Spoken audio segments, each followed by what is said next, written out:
கோவை மாவட்டம் ராமநாதபுரம் பகுதியில் உள்ள கார்மல் கார்டன் மெட்ரிக் மேல்நிலைப் பள்ளியில் நடைபெற்ற வருடாந்திர விளையாட்டுப் போட்டிகளில் பல்வேறு திறமைகளை வெளிப்படுத்திய பள்ளி மாணவர்கள் கார்களை கைகளில் ஏற்றியும் இருசக்கர வாகனத்தை உடலில் ஏற்றியும் சாதனை செய்த நிகழ்ச்சி சம்பவம் பார்வையாளர்களை வெகுவாக கவர்ந்தது.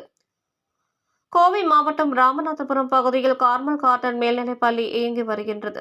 இப்பள்ளியின் வருடாந்திர விளையாட்டுப் போட்டிகள் பள்ளி வளாகத்தில் துவங்கியது.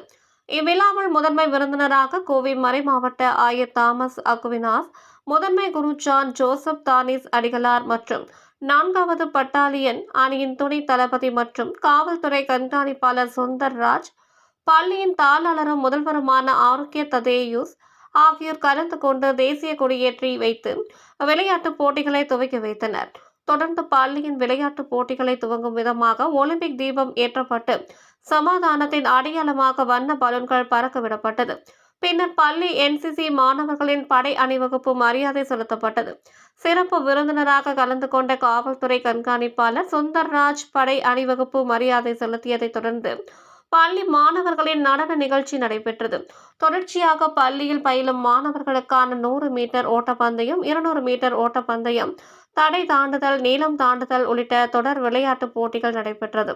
மேலும் கூடுதல் சிறப்பம்சமாக பள்ளியில் கராத்தே பயிலும் மாணவர்கள் தங்களது உடலின் மீது இருசக்கர வாகனத்தை ஓடவிட்டும் 4 சக்கர வாகனத்தை கைகளில் ஏற்றியும் தங்களது திறன்களை வெளிப்படுத்தியது பார்வையாளர்கள் மற்றும் பெற்றோர்களை நெகிழ்ச்சியடைய செய்தது.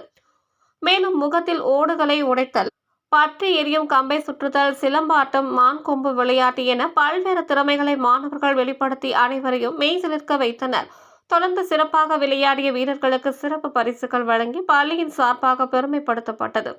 மேலும் இந்த விழாவில் முன்னாள் மாணவர் நந்தகுமார், ஓய்வு பெற்ற ஆசிரியர் ஜோ தன்ராஜ், அருட்தந்தையர்கள், அருட்சகோதரர்கள், அருட்சகோதரிகள், பள்ளியின் முதல்வர்கள், மாணவர்கள், மாணவர்களின் பெற்றோர்கள், பொதுமக்கள் என பலரும் கலந்து கொண்டனர் என்பது குறிப்பிடத்தக்கது.